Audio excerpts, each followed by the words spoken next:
ชิลิงกีตาร์ติดคอ เดี๋ยวไป กินดีกว่าวิปครีมใส่จอกให้นะ เรียนจะปลดซื้อนิดนึงเลย เดี๋ยวทำอ่ะ ว้าว ไม่ได้กินข้าว เมลี่คิดฮอตเดอะเมลี่กินทุกทิศยกเว้นทิศเมลี่โคยู ฮัลโหลมันนี่กินพิซซ่าเลย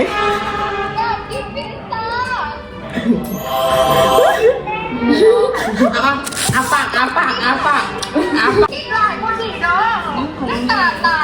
บานศูนย์ ไอ้ตุ้มมากินอาหารดีๆตอนเมลี่บ่อยู่ มือเดียว เอาไว้ที่กินดีกว่า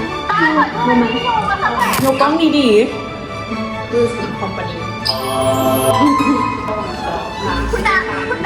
ๆกินสวีดิส เรียกว่าเยอะได้เป็นดีเลยกว่า แล้วเราไปกินตัวเขาเยอะแบบนี้นะ บอก